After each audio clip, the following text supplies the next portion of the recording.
7:29, Edwin Jarrín, secretario de Transparencia, se encuentra con nosotros en el momento de los hechos del 30S.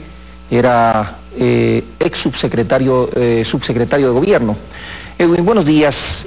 Prácticamente ha pasado ya un año de este vergonzoso capítulo para la democracia ecuatoriana. ¿Cuál es el resumen? ¿Cuál es su pensamiento un año después de un hecho del que le tocó vivir a usted de manera personal? Buenos días. Buenos días, Carlos. Un saludo a ti, un saludo a toda la audiencia, a toda la gente, a todos los que te escuchan, ¿no? Bueno, creo que justamente ayer que circuló el reportaje Muchedumbre 30S con el telégrafo, lo vi y recordé muchas cosas vividas de ese día, y además pude ver de manera más cercana, ¿no?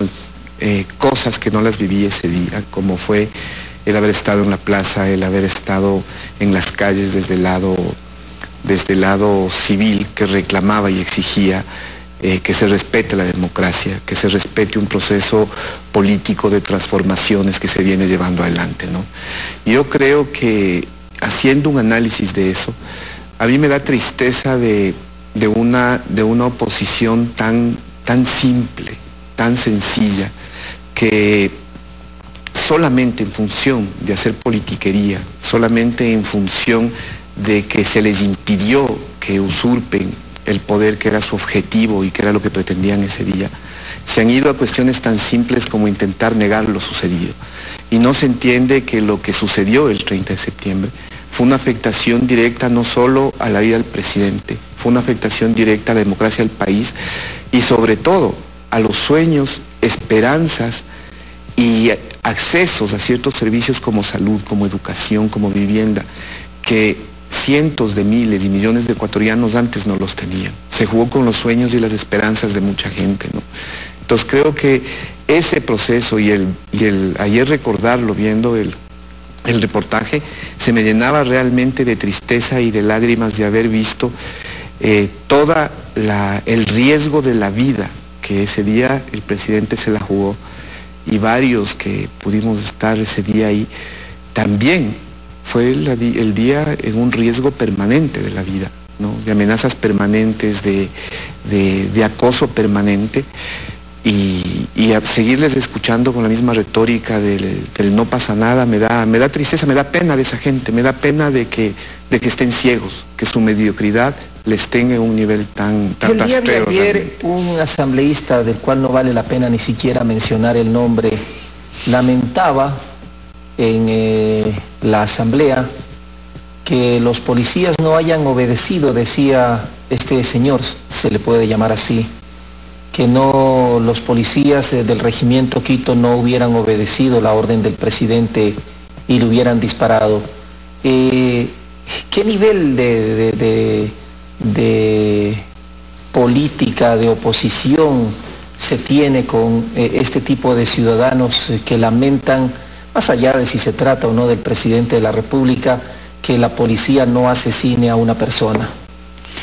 Mira, ese es justamente el fondo, ¿no? Los que están acostumbrados a tener líderes que en el primer helicóptero que pasa salen corriendo y se van, de los que están acostumbrados a tener líderes que no son capaces de jugarse por sus sueños, porque no tienen sueños que sean colectivos, sino solamente intereses individuales, de los que tienen líderes que no son capaces de jugarse por la patria, sino solamente por sus billeteras.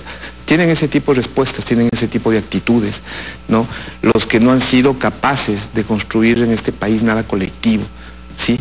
Pero que si se los ve a ellos hacia adentro, lo único que han logrado de este país es beneficio individual, beneficio corporativo.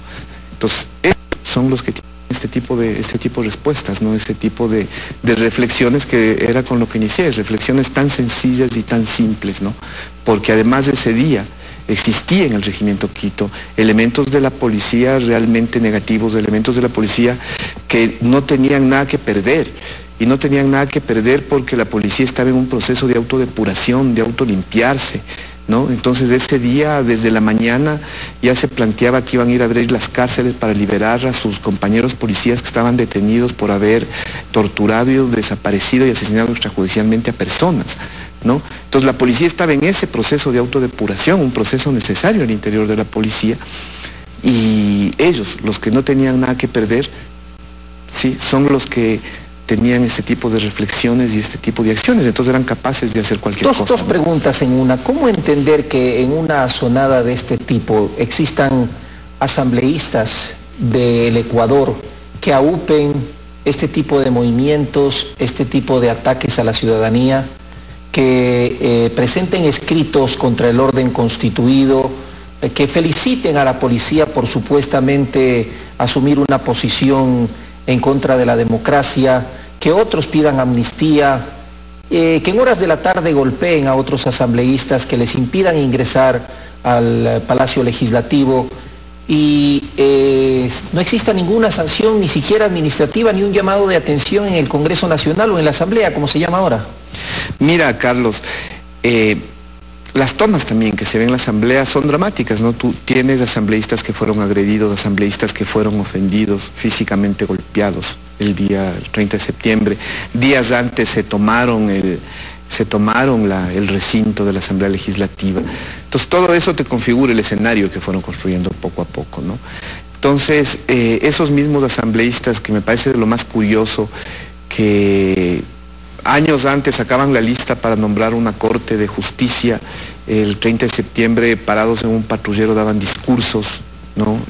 Llamando a la rebelión, llamémoslo con el nombre, Luis Villasís, dirigente del Movimiento Popular Democrático, que ni es popular ni es democrático, ¿no? Entonces tienes estos actores políticos que son líderes políticos aparentemente, que lo único que han hecho de este país es lucrar individual y corporativamente, ¿no? O sea, haber secuestrado diferentes sectores, haberse repartido siempre como que el país fuera su caja de crédito, haberse repartido las diferentes instancias, de decirte ahora vos te toca el petróleo, a ti te toca el registro civil, a ti siempre te toca la educación, y repartirse y seguir lucrando, ¿no? Igual tenemos ese sector, de decir, a ver, a ti te toca el sector indígena, entonces lucra de ahí, y así ha sido como se han ido repartiendo siempre el país. Entonces cuando llega un proceso de institucionalizar el Estado, de institucionalizar el país, de establecer políticas públicas y de trabajar en función y en beneficio únicamente de la mayoría de la colectividad, se afecta a sus intereses individuales y corporativos.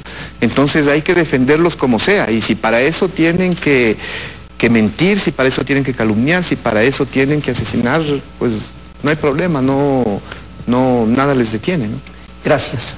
Edwin Jarrín, secretario de Transparencia, hablando aquí hoy, casi un año después de lo que sucedió en el 30S. Son 7